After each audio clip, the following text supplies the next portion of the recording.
தமிழ்நாட்டில் 5 மாவட்டங்களில் இன்று கனமழைக்கு வாய்ப்பிருப்பதாக சென்னை வானிலை ஆய்வு மையம் தெரிவித்துள்ளது. திருநெல்வேலி மாவட்டத்தின் மலைப்பகுதிகள், கள்ளக்குறிச்சி, சேலம், திருவண்ணாமலை மற்றும் கன்னியாகுமரி மாவட்டங்களில் பலத்த காற்றுடன் கனமழை பெய்யக்கூடும் என தெரிவிக்கப்பட்டுள்ளது. இன்று முதல் 3 நாட்களுக்கு மேற்கு தொடர்ச்சி மலை மாவட்டங்கள், காவிரி படுகை மாவட்டங்கள் மற்றும் வட உள் தமிழகத்திலும் காரைக்காலிலும் மிதமான மழைக்கு வாய்ப்பிருப்பதாக தெரிவிக்கப்பட்டுள்ளது.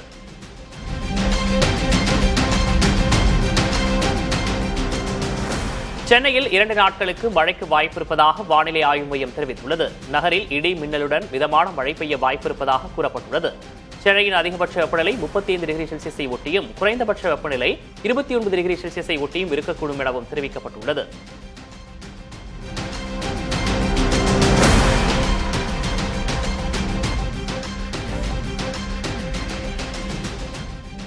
கடலூர் மாவட்டம் ஸ்ரீ ஆதிவராகநல்லூர் கிராமத்தில் மும்முனை மின்சாரம் முறையாக வழங்கப்படாததால் 500 ஏக்கர் பரப்பளவிலான குறுவை நெற்பயிர்கள் கருகும் நிலை ஏற்பட்டுள்ளது. மோட்டார் பாசனத்தை நம்பி 1000 ஏக்கரில் நெல் சாகுபடி செய்யப்பட்டுள்ள நிலையில் மின்சாரம் விட்டுவிட்டு வழங்கப்படுவதால் போதிய நீர் பாய்ச்ச முடியாமல் பயிர்கள் வைக்கோல் போல் காய்ந்துள்ளதாக விவசாயிகள் வேதனை தெரிவிக்கின்றனர். சரியான முறையில் கரண்ட் வராமல் நெல் எல்லாம் பட்டு போயிடுச்சு. மழை இல்லை, மாட்டை கட்டி மிக்கிற நிலைமைக்கு வந்துச்சு. கொள்ளைக்கெல்லாம் காஞ்சிடுச்சு. ஏக்கருக்கு 20 ரூபா 22 ரூபா செலவாகுது. நட்டு கரையற எல்லாம் காஞ்சி போய் கிடையாது. கொள்ளைக்கெல்லாம் கடன் பட்டு 3 பைசா வட்டி கடன் வாங்கி நாங்கள் பயிர் வச்சு எங்களால் ஒன்றும் பண்ண முடியல. அதனால மாடாவது மேய்ட்டுன்னு சொல்லிட்டு மாட்டை விட்டு மேய்க்கிறோம். தேர்தல் வாக்குறுதிப்படி பயிர் மற்றும் நகைக்கடன்களை முழுமையாக தள்ளுபடி செய்ய கோரி திருத்துறைப்பூண்டி அருகே அத்திமடை கடைவீதியில் இந்திய கம்யூனிஸ்ட் கட்சியின் தமிழ்நாடு விவசாயிகள் சங்கத்தினர் மறியல் போராட்டம் நடத்தினர். திருத்துறைப்பூண்டி முழுவதும் 7 இடங்களில் நடைபெற்ற இந்த மறியலில் 100க்கும் மேற்பட்ட விவசாயிகள் கலந்து கொண்டு தவிக அரசுக்கு எதிராகவும் முதல்வர் விஜய்க்கு எதிராகவும் முழக்கமிட்டனர்.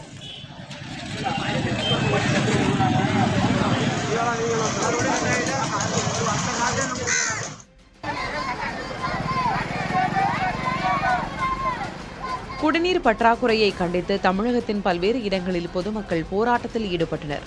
கரூர் உடையாப்பட்டி பேருந்து நிலையம் முன்பு குடிநீர் தட்டுப்பாட்டை கண்டித்து காலி குடங்களுடன் மக்கள் சாலை மறியல் போராட்டத்தில் ஈடுபட்டனர்.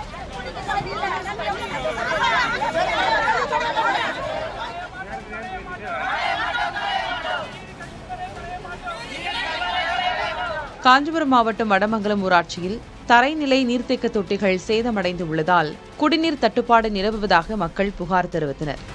ஈரோடு மாவட்டம் வாய்ப்பாடி கிராமத்தில் முறையாக குடிநீர் வழங்கப்படுவதில்லை என்று குற்றஞ்சாட்டி மக்கள் காலி குடங்களுடன் போராட்டத்தில் ஈடுபட்டனர். மயிலாடுதுறையை அடுத்த மேலையூர் கிராமத்தில் குடிநீர் வசதி கோரி கிராம மக்கள் சாலை மறியல் போராட்டத்தில் ஈடுபட்டதால் 1 மணி நேரத்திற்கு மேலாக போக்குவரத்தில் பாதிப்பு ஏற்பட்டது.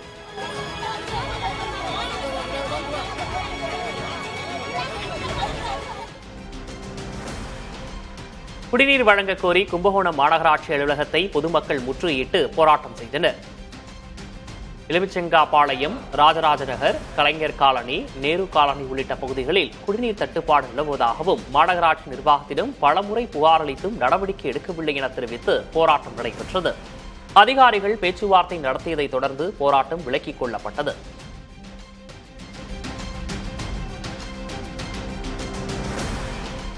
கடலூர் மாவட்டம் பரங்கிப்பேட்டை அருகே ஹைட்ரோ கார்பன் கிணறுகள் அமைக்கும் திட்டத்துக்கு மதிமுக பொதுச் செயலர் வைகோ, பாமக தலைவர் அன்புமணி, அமமுக பொதுச் செயலர் டிடிவி தினகரன் உள்ளிட்டோர் எதிர்ப்பு தெரிவித்துள்ளனர். இதுகுறித்து வைகோ வெளியிட்டுள்ள அறிக்கையில் முந்தைய திமுக அரசு இத்திட்டத்திற்கு அனுமதி மறுத்ததை சுட்டிக்காட்டியுள்ளார்.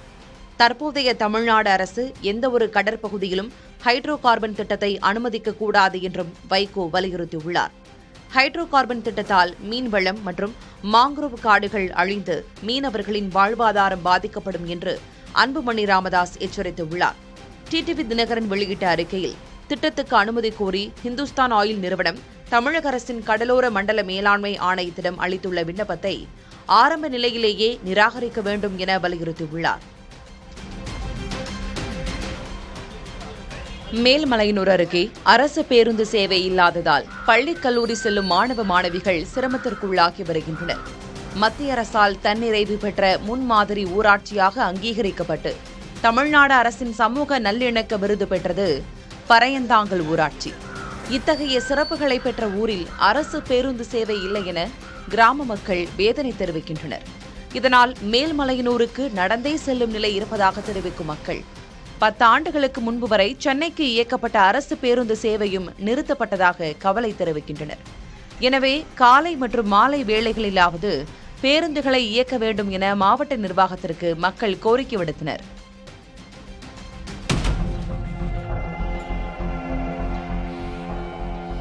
நெல்லை மாவட்டம் அம்பாசமுத்திரம் நகராட்சியில் சேகரிக்கப்படும் குப்பைகள் கடந்த 2 ஆண்டுகளாக முறையாக மறுசுழற்சி செய்யப்படாமல் பல ஏக்கர் பரப்பளவில் மலை போல் குவிந்து கிடப்பதாக அப்பகுதி மக்கள் குற்றஞ்சாட்டுகின்றனர். மக்கும் மற்றும் மக்காத குப்பைகள் பிரிக்கப்படாமல் கொட்டப்படுவதால் அப்பகுதி முழுவதும் கடும் துர்நாற்றம் வீசுவதுடன் கால்நடைகள் குப்பைகளை உண்ணும் அவல நிலையும் ஏற்பட்டுள்ளதாக தெரிவிக்கின்றனர். இந்த விவகாரத்தில் நடவடிக்கை எடுக்க வலியுறுத்தி தமிழக வெற்றிக் கழக நிர்வாகி மாரிமுத்து நகராட்சி ஆணையரிடம் புகார் மனு அளித்துள்ளார். இதுகுறித்து அம்பாசமுத்திரம் நகராட்சி ஆணையரிடம் கேட்டபோது குப்பைகளை தரம் பிரித்து மறுசுழற்சி செய்ய விரைவில் உரிய நடவடிக்கை எடுக்கப்படும் என தெரிவித்திருக்கிறார்.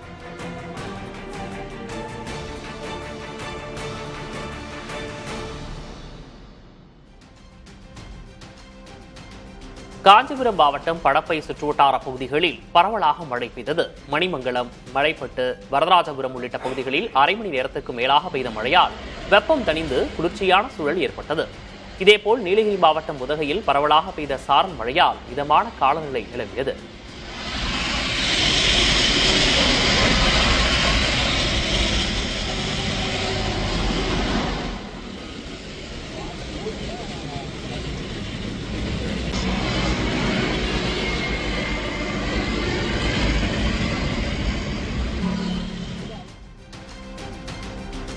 தென்காசி மாவட்டம் குற்றாலம் ஐந்தருவியில் குளிக்க சுற்றுலா பயணிகளுக்கு அனுமதி வழங்கப்பட்டுள்ளது. முன்னதாக வெள்ளப்பெருக்கு காரணமாக ஐந்தருவியில் குளிக்க தற்காலிக தடை விதிக்கப்பட்டிருந்தது. பராமரிப்பு பணிகள் காரணமாக குற்றாலம் மெயினருவியில் குளிப்பதற்கு விதிக்கப்பட்ட தடை தொடர்வது குறிப்பிடத்தக்கது.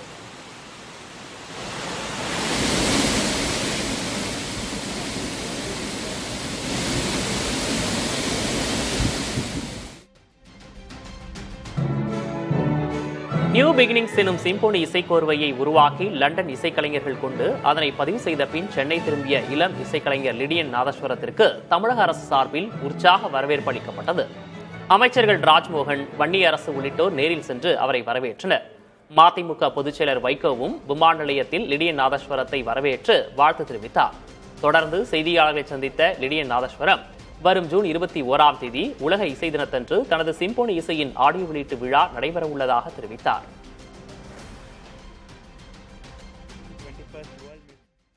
என்னுடைய ரீசன்ட் இந்த musical work symphony number 1 new beginnings London symphony orchestra வச்சு நான் சொந்தமாக கம்போஸ் பண்ணி அவங்க வாசித்து ஒரு 92 பீஸ் ஆர்கெஸ்ட்ரா வாசித்து நம்ம ரெக்கார்ட் பண்ணியிருக்கோம்.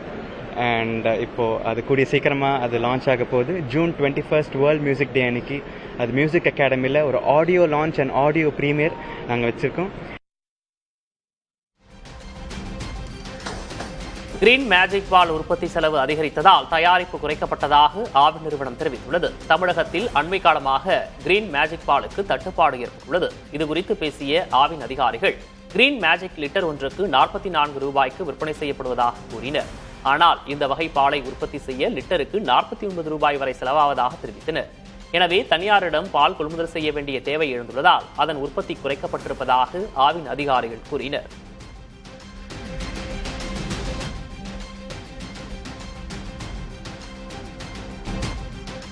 தமிழக அரசு நிகழ்ச்சிகளை தமிழ்தாய் வாழ்த்துடன் துவங்குவதை உறுதி செய்ய கோரிய பொதுநல வழக்கில் மத்திய மற்றும் மாநில அரசுகள் 8 வாரங்களில் பதிலளிக்க சென்னை உயர்நீதிமன்றம் உத்தரவிட்டுள்ளது. அண்மையில் நடைபெற்ற புதிய அமைச்சரவை பதவியேற்பு விழாவில் வந்தே மாதரம் தேசிய கீதத்திற்கு பிறகு தமிழ்தாய் வாழ்த்து பாடப்பட்டது சர்ச்சையை ஏற்படுத்தியது. தமிழ்தாய் வாழ்த்து தமிழர்களின் அடையாளம் என்பதால் அதை முதலில் பாடுவதை உறுதி செய்ய வேண்டும் என்றும் மத்திய அரசின் வந்தே மாதர சுற்றறிக்கையை ரத்து செய்ய வேண்டும் என்றும் கோரி அனன்யா ராதாகிருஷ்ணன் என்பவர் தொடர்ந்த வழக்கில் நீதிமன்றம் இந்த உத்தரவை பிறப்பித்துள்ளது.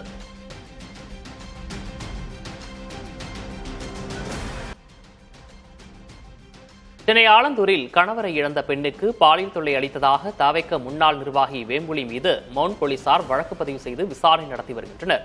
ஆலந்தூர் வடக்கு பகுதி தவிக செயலராக இருந்த வேம்புலி அந்த பெண்ணுக்கு ஆபாச குறுஞ்செய்திகள் அனுப்பியதுடன் வீட்டிற்குள் புகுந்து பாலியல் தொல்லை அளித்ததாக புகாரில் கூறப்பட்டுள்ளது. இதையடுத்து பாலியல் தொல்லை மற்றும் பெண் வன்கொடுமை தடுப்புச் சட்டத்தின் கீழ் கடந்த 10ஆம் தேதி வழக்கு பதிவு செய்யப்பட்டது. இதனைத் தொடர்ந்து வேம்புலியை கட்சியிலிருந்து நீக்கி தாவேக அறிவிப்பு வெளியிட்டுள்ளது. நாமக்கல்லில் இருந்து சென்னைக்கு சரக்கு ஏற்றிச் செல்வதற்கான கட்டணம் ஒரு டன்னுக்கு தற்போது 1000 ரூபாய் வசூலிக்கப்படுகிறது. 25 விழுக்காடு உயர்வால் டன்னுக்கு கூடுதலாக 250 ரூபாய் வரை அதிகரிக்க வாய்ப்புண்டு. இதேபோல் நாமக்கல்லில் இருந்து தூத்துக்குடிக்கான தற்போதைய கட்டணம் 1200 ரூபாய். இது 1500 ரூபாயாகவும், ஒசூருக்கான கட்டணம் 900 ரூபாயிலிருந்து 1125 ரூபாயாகவும் உயரக்கூடும். மேலும் நாமக்கல்லில் இருந்து மதுரை மற்றும் கோவை நகரங்களுக்கு சரக்கு ஏற்றிச் செல்வதற்கான லாரி கட்டணம் ஒரு டன்னுக்கு 750 ரூபாயிலிருந்து 937 ரூபாயாகவும், ஈரோட்டிற்கான கட்டணம் 500 ரூபாயிலிருந்து 625 ரூபாயாகவும் அதிகரிக்க வாய்ப்புண்டு. இந்த கட்டண உயர்வால் அத்தியாவசிய பொருட்களின் விலை உயரும் அபாயம் ஏற்பட்டுள்ளது. தூத்துக்குடி மாவட்டம் எட்டயபுரம் அருகே மாற்று ஏற்பாடுகளின்றி பழைய குடியிருப்புகளை காலி செய்ய வட்டாட்சியர் நோட்டீஸ் அனுப்பியதால் தாப்பாத்தி இலங்கை தமிழர் முகாம் மக்கள் கண்ணீருடன் தவித்து வருகின்றனர். இங்கு புதிதாக 300 வீடுகள் கட்ட திட்டமிடப்பட்டுள்ள நிலையில் 80 குடும்பங்களுக்கு மட்டுமே தற்காலிக தகர ஷெட்டுகள் அமைக்கப்பட்டுள்ளதாக தெரிவிக்கின்றனர். அங்கேயும் போதிய கழிப்பிட வசதியோ பாதுகாப்போ இல்லை என்றும், மீதமுள்ள குடும்பங்களுக்கு எவ்வித ஏற்பாடும் செய்யப்படவில்லை என்றும் மக்கள் குற்றம் சாட்டியுள்ளனர். இதுகுறித்து வட்டாட்சியரிடம் கேட்டபோது டெண்டர் காலத்திற்குள் வீடுகளை கட்டி முடிக்க மக்களின் ஒத்துழைப்பு தேவை என்றும், யாருக்கும் பாதிப்பு ஏற்படாதவாறு உரிய மாற்று ஏற்பாடுகள் செய்து தரப்படும் என்றும் உறுதியளித்துள்ளார். இப்போ என்ன பண்ணுறாங்க அப்படின்னா, ஒரு 80 வீடுக்கு செட்டு போட்டு கொடுத்தாங்க. செட்டு போட்டு அந்த 80 வீடையும் செட்டில் ஷிஃப்ட் பண்ணிட்டு மிச்சம் இருக்க ஒரு 100 சொச்சம் வீடுகளை என்ன சொல்கிறாங்கன்னா காலி பண்ணி வெளியில் போக சொல்கிறாங்க. இதில் காலி பண்ணி அவங்கள வெளியில் போகணும் அப்படின்னா ஸ்கூல் ஃபெசிலிட்டிஸ் வெளியில் ரொம்ப கம்மி. அவங்களுக்கு என்ன ஒவ்வொரு பிள்ளைகள் எட்டயபுரத்தில் படிக்குது, தாப்பாத்தியில் படிக்குது, 2 பிள்ளைகள் வச்சவங்க அவங்களுக்கெல்லாம். பகுதியாக அங்கே குடியேற்றாமல் ஒட்டுமொத்தமாக காலி பண்ணணும். அந்த 300 குடும்பத்தையும் அங்கே 300 வீடுகளுக்கான இதையுமே அங்கே ஒட்டுமொத்தமாக காலி பண்ணி கொடுக்கணும் அப்படின்றாங்க. இது மாதிரி சூழலில் என்ன பிரச்சனை ஆகுது அப்படின்னா, பலர் வெளியே வாடகைக்கு போக வேண்டியது இருக்குது. அரசு ஏற்கனவே ஒரு 80 தற்காலிக செட் இங்கே அமைச்சு கொடுத்துருக்காங்க. அதில் போதுமான பாத்ரூம் வசதிகள்லாம் கிடையாது. இப்போ இது மாதிரியான சூழல் இருக்கும்போது பெண்களோட பாதுகாப்பு மிகவும் கேள்விக்குறியாக இருக்குது. திருப்பூர் மாவட்டம் பல்லடம் அருகே பூமிதான நிலத்தில் தங்களுக்கு இலவச வீட்டுமனை பட்டா வழங்க கோரி மக்கள் போராட்டம் நடத்தினர்.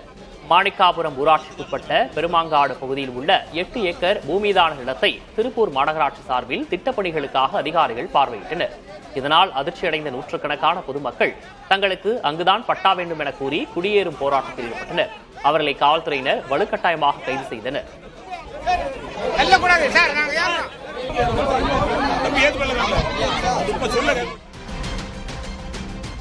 திருவாரூர் பழைய பேருந்து நிலையம் அருகே 500 மீட்டருக்குள் செயல்படும் டாஸ்மாக் கடையை அகற்றக்கோரி திருவாரூர் வர்த்தக சங்கத்தினர் கடை முன்பு பந்தல் அமைத்து தர்ணா போராட்டத்தில் ஈடுபட்டனர்.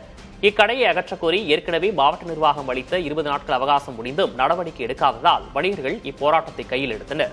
காவல்துறையினரின் பேச்சுவார்த்தையை அடுத்து போராட்டம் தற்காலிகமாக கைவிடப்பட்டாலும் அடுத்த 3 நாட்களுக்குள் கடையை இடமாற்றம் செய்யாவிட்டால் திருவாரூரில் மாபெரும் கடையடைப்பு போராட்டம் நடத்தப்படும் என வணிகர்கள் எச்சரித்துள்ளனர்.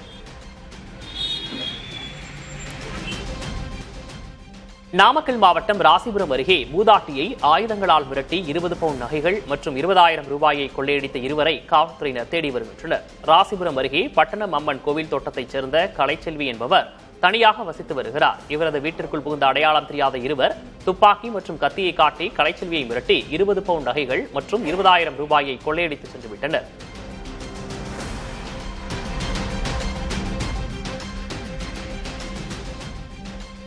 தூத்துக்குடி வஉசி கல்வியியல் கல்லூரியில் தமிழ்துறை சார்பில் ஓவிய கண்காட்சி நடைபெற்றது. திருக்குறள், 10 பாட்டு, 50 காப்பியங்கள், பெரிய புராணம், கம்பராமாயணம், கந்த புராணம் உள்ளிட்டவற்றின் கருத்துகள் மற்றும் வரலாற்று சம்பவங்களை ஓலைச்சுவடியில் ஓவியமாக மாணவ மாணவிகள் வடித்திருந்தனர்.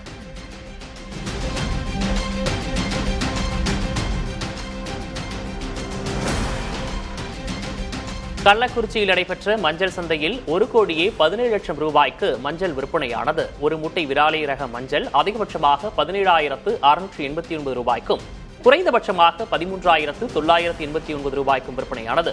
ஒரு மூட்டை உருண்டை ரக மஞ்சள் அதிகபட்சமாக 14,899 ரூபாய்க்கும் குறைந்தபட்சமாக 12,869 ரூபாய்க்கும் விற்பனையானது.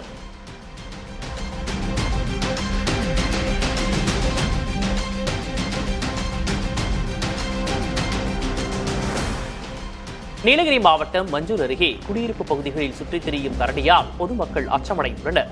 உணவு மற்றும் தண்ணீருக்காக வனப்பகுதியை விட்டு வெளியேறிய கரடி வீடுகளின் மாடிப்பகுதிகளில் உலா வந்தது.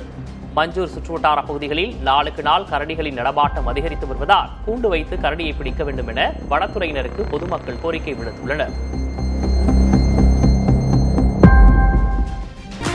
சென்னை ஆவடி மாநகராட்சி பகுதிகளில் நள்ளிரவு முதல் 4 மணி நேரத்திற்கும் மேலாக மின்தடை ஏற்பட்டதால் பொதுமக்கள் கடும் சிரமத்திற்கு உள்ளாகினர். இதனால் ஆத்திரமடைந்த பொதுமக்கள் ஆவடி பூவிருந்தவள்ளி சாலையில் மறியலில் ஈடுபட்டதை தொடர்ந்து மின்வாரிய அலுவலகத்தை முற்றுகையிட்டனர்.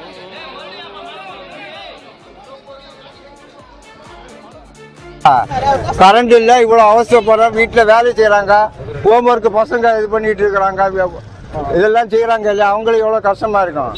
நைட்டு இப்போ காலையில் வேலைக்கு போகிறவங்களுக்கு சாப்பாடு செய்ய முடியாது, ஒன்றும் செய்ய முடியாது. பிள்ளைகளுக்கு ஸ்கூலுக்கு போக முடியல. தூங்கவே இல்லை, வயசானவங்களாம் தூங்கவே இல்லை. அவங்களுக்குலாம் தடன்னு ஆகி போச்சு. இப்போ அவங்களெல்லாம் ஹாஸ்பிட்டலுக்கு தான் கூப்பிட்டு போனோம். இங்கே வந்து கேட்டால் சரியா இது கிடையாது. சுகர் பேஷண்ட் இருக்கிறாங்க, மெயினாக பிபி பேஷண்ட் இருக்கிறாங்க. கரண்ட் இல்லைன்னா என்ன பண்ணுவாங்க பாவம் அவங்களாம், சொல்லுங்க. கோடை வெப்பத்தின் காரணமாக சென்னை மாநகரின் மின்சார தேவை முன் எப்போதும் இல்லாத வகையில் புதிய உச்சமாக 5000 மெகாவாட்டை தாண்டியதாக மின் வாரியம் தெரிவித்துள்ளது. கடந்த 2025ஆம் ஆண்டு மே 14ஆம் தேதியன்று சென்னையின் உச்சபட்ச மின் தேவை 4663 மெகாவாட்டாக இருந்தது. நடப்பாண்டில் வெப்பத்தின் தாக்கம் காரணமாக மின் நுகர்வு தொடர்ந்து அதிகரித்து வந்த நிலையில் ஜூன் 10ஆம் தேதி இரவு 10:30 மணியளவில் மின் தேவை முதன்முறையாக 5014 மெகாவாட்டாக பதிவாகியுள்ளதாக தெரிவிக்கப்பட்டுள்ளது. இவ்வளவு கடுமையான மின் சுமையையும் எவ்வித மின் பற்றாக்குறையும் இன்றி வெற்றிகரமாக பூர்த்தி செய்து மைல்கல்லை எட்டியுள்ளதாக தமிழ்நாடு மின் பகிர்மான கழகம் தெரிவித்துள்ளது. டெல்டா பாசனத்திற்காக வழக்கமாக ஜூன் 12ஆம் தேதி திறக்கப்படும் மேட்டூர் அணை போதிய நீர் இல்லாததால் இந்த ஆண்டு திறக்கப்படவில்லை. அணை திறக்க குறைந்தபட்சம் 90 அடி நீர் தேவைப்படும் நிலையில் தற்போது நீர்மட்டம் 80 அடிக்கும் குறைவாகவே உள்ளது. இதனால் மேட்டூர் அணை வரலாற்றில் 62வது முறையாக இந்த ஆண்டும் குறித்த நாளில் தண்ணீர் திறக்கப்படாத நிலை ஏற்பட்டுள்ளது. இதனால் டெல்டா மாவட்டங்களில் குறுவை சாகுபடி பரப்பு 50% வரை குறைந்துள்ளது. இதனால் பம்பு செட் பாசன வசதி கொண்ட விவசாயிகள் மட்டுமே குறுவை சாகுபடி பணிகளை மேற்கொண்டுள்ளனர்.